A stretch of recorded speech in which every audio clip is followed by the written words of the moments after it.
दूसरा शब्द है संतोष। संतोषात् अनुत्तमो लाभः। योग दर्शन कहते हैं जिस व्यक्ति के पास संतोष है वो उसका बड़ा उत्तम और वो बड़ा सबसे श्रेष्ठ व्यक्ति होता है। और असंतोषी व्यक्ति कौन होता है? वो व्यक्ति होता है जो तुलना करने में लगा रहता है कि उसके पास ये है, मेरे पास ये नहीं।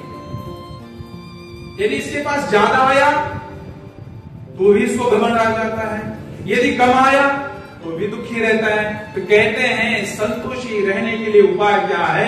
तो उपाय यह है कि हम वर्तमान में जिए, जो है उसी में खुश रहें। ये परमात्मा के हमारे जो मिला है ये हमारे कारण मिला, हमारे गुण कर्म अनुसार मिला है,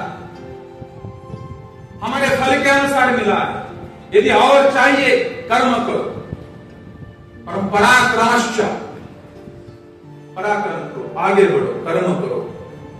स्वतंत्र करता करता स्वतंत्र है, आप जो चाहे तो कर सकते हो, उसकी फल की भी प्राप्ति होगी। और संतोषी रहने वाला व्यक्ति बड़ा वरिष्ठ होता है, उसको किसी चीज की जरूरत नहीं होती।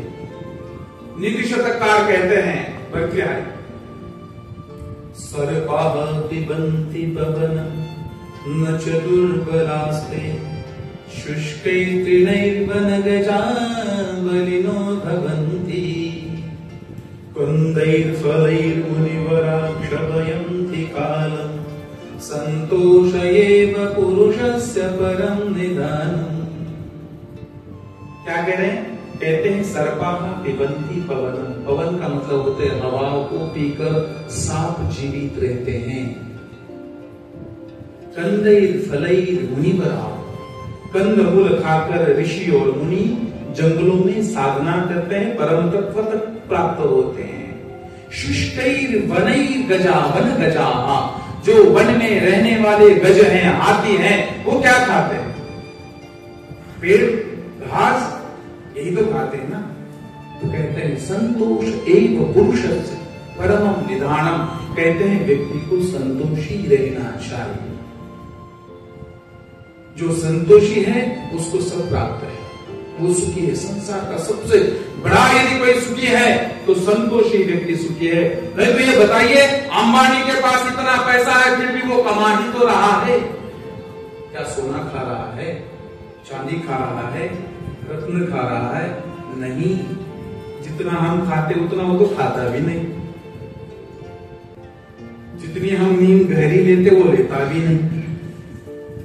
फिर क्यों ढो रहे हैं जी? इसका मतलब कमाना नहीं, ऐसी बात नहीं है। शतहस्त समाहार सहस्त्रहस्तम संकिर, कमाओ, दो, बांटो। देने में आनंद है, लेने में आनंद नहीं है। और परमात्मा जो देता है उसको देता है। देखो कितना सुंदर है। परमात्मा जो देता है, परमात्मा उसको देता है। बताओ, जिसने धन दान दिया हो और किसी का धन कम हुआ है क्या? जिसने विद्या दान दिया हो, विद्या कम हुआ है क्या? ये ते वृद्धमायाति क्षयमायाति संशयात्। संतोष बड़ा आवश्यक है, क्योंकि यदि संतोष नहीं है, यदि हम ये सोचे कि मैं ये भोगने पर संतोषी होगा, इसका रसास्वाद लेने पर मैं संतुष्ट होगा, इतनी बड़ी गाड़ी में बैठने पर संतुष्ट होगा, नहीं। भोगा न भुक्ता वयमेव भुक्ता, तपो न तप्तम वयमेव तप्ता, कालो न यातो वयमेव याता, कृष्णान जीर्णा वयमेव तृप्ता। आप कितना भी भोग कर लो, कुछ नहीं होने वाला। इच्छाएं और बढ़ती जाएगी। जैसे अग्नि में घी डालने पर अग्नि दीपित हो जाती हैं, वैसे इन पंच ज्ञानेंद्रियों, ये पंच जो हमारा शरीर है, इंद्रियां हैं, इनकी चोचलों को, शरीर की चोचलों को मन के पीछे भागोगे तो मन आपको किसी गड्ढे में ले जाएगा, है ना। मना ये मनुष्यानाम कारणम बंध मोक्षयोः, बंध और मोक्ष, जन्म के लिए भी कारणीभूत मन है, मोक्ष के लिए भी कारणीभूत मन है। इसके लिए संतोष